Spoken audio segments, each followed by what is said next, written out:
And it snowed yesterday. All right, today is March 20th, 2015, and we're sitting around here talking with some residents about some East Palestine history. And we're going to try to dig in their brains a little bit, some stories, things of East Palestine that they remember as they were growing up. Can anybody tell me about,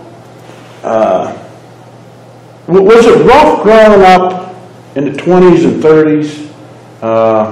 Was life rough as far as food on the table at home?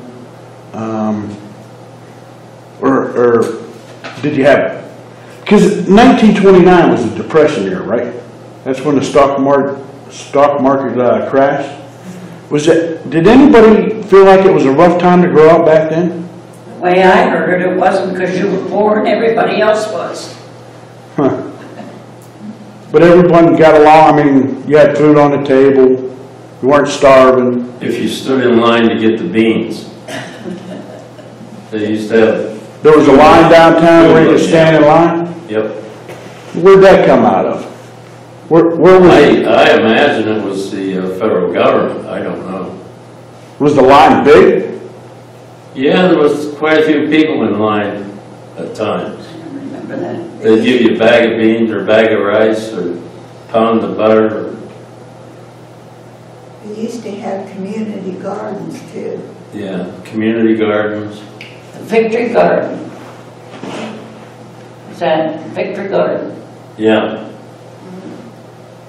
So it was one big garden, everyone was plant vegetables and everything that were, I mean, you picked them and everyone got some? There were like several of them, different places in town. And certain people would go with this one and go with that one.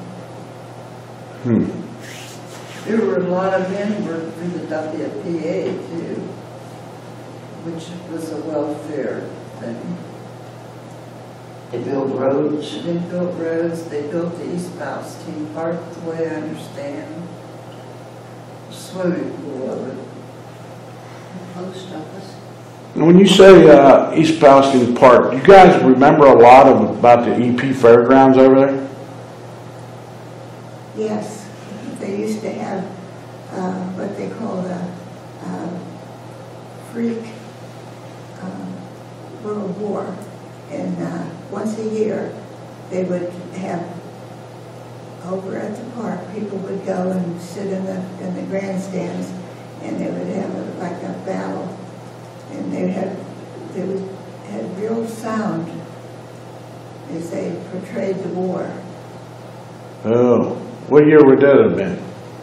Oh, World War I was like 1917, 1918, 1919, and so it was maybe, I don't know, maybe 10, 20 years after that they started doing this. Did you ever attend any of the horse racing events over there? Where they raced horses around there? I never did. No? They had them. That was a little bit before your time? I think it must have been. Does anybody else remember any horse racing over there? No? Just read about it? Seen pictures? Somebody actually, I found a thing on newspapers.com where they was actually racing motorcycles over at the park on that half-mile oval. They had a race of 10 miles, which would have been 20 laps. And today, to think back, you know, the motorcycles racing around that track over there is kind of unheard of. But I did find an old clipping in the newspaper. How about the trains in town? Did anyone ever ride any trains out of town? Yes. Yeah. That was the way to get out of town, huh? Went shopping in Pittsburgh. Didn't they have buses then? They had a bus. Pittsburgh?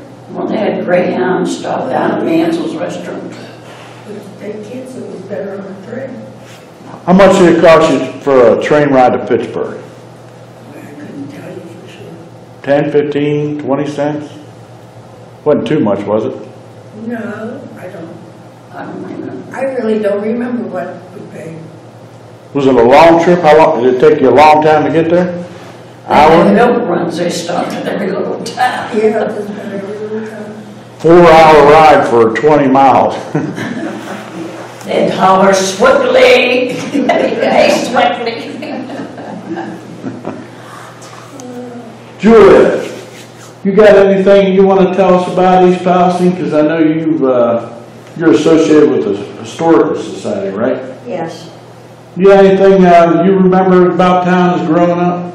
Some of the favorite times? Well, you were talking about the train rides out of town. We used to, when I was little, we used to ride to Latonia, Salem, and Alliance, where they had big picnics and stuff. And remember I asked you about the waiting station on the right-hand side of the tracks going west? That's where we used to get on. We would buy our tickets at the ticket station on the south side, the brick building, and then we would have to cross the tracks and wait on the other side to get onto the train. That's the building I was looking for a picture of. I didn't actually get a chance to look at that picture. I do it's an aerial shot from up above, but if you say it's there, I know it's in that picture because I can see a church that was up behind the post office. Yes, the old Catholic church. That's how far away in this aerial view picture that I'm trying to talk about shows. And what I'm trying to say is I know it's in that picture. Was it a real long building or just? Yeah, long building and very narrow, probably only about 3, maybe 4 feet wide, and a long building. It was wood. Would it have been, when you come across the tracks, would it have been on the left or the right? On the north side. North side of the tracks. Right. Because on the south side of the tracks was the old brick building, the ticket station, and the freight station. How often did you take a train? Not very often. No? We were poor. Get away from mom and dad, jump on a train, I'll be back tomorrow. That was Depression time. And on the right-hand side where the ticket office was, that's where the hook was out there to get the mail, wasn't it? The train would go by and throw the mail bag off and a hook it. I remember seeing on movies like that. Was that was true, huh? That was at the ticket station on the south side of the tracks where they had that hook and the train would slow down and they'd throw the mail across that hook. Missed sometimes and they had to pick it up. Oh boy. I'd imagine that'd be kind of hard in order to figure out the height of that train, the hook, everything meshing up as it comes screaming by there in order to grab it. So yeah, I could, it wouldn't be a pretty sight trying to pick up mail all over the place. Did anybody own any horse and buggy? Or is that way before your time? Well, the big livery stable was right next to where I lived downtown on Walnut Street, but there weren't horses there at that time. It was a old furniture store. Cars were coming in then, weren't they? Billy Boys had used furniture there, but before it was a livery stable, and they had carriages upstairs and the horses down below, and they rented them out for funerals or if anybody wanted to travel. Bob Davis was telling me about when the old highways were being built. It was the time that the horse and buggy was fading out and the cars were coming in. He said, like going towards New Waterford, you'd have a brick, half of the road would be brick and half of the road would be dirt. And when cars would come, they'd have to slide over in order to let the next car go by because the horses couldn't run on the brick. Do you, any ever remember any of that? The split roads? No? Maybe it was one of Bob's stories. But I'm sure he's got a reason to tell me that. Let's see. How about Jim? Tell me something about your banking story. You got any bank robberies or? No, we had 3 in 1 week. Well, that's enough, ain't it? Yeah, in the Nagely branch, yeah. Yeah, we had 3 robberies in 1 week. How long were you in the banking business? How long? Yeah. 20-some years. Did you enjoy it? Oh, yeah, yeah. 3 bank robberies in one day? In 1 week, In 1 week. yeah. You didn't, you never thought about getting brave enough to catch them, did you? No, they got them. They got them in, I don't know, due time, maybe a month or so after. But What, there were 3 different guys. what about, what year would that have been, roughly? 40, I'm 50? thinking,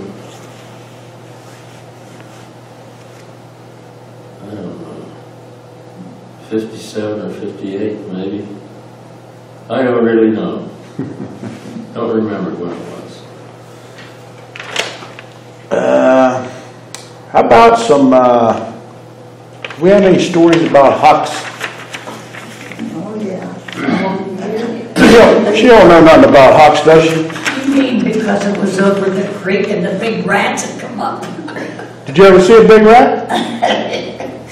Yeah. Was it big as groundhog rat?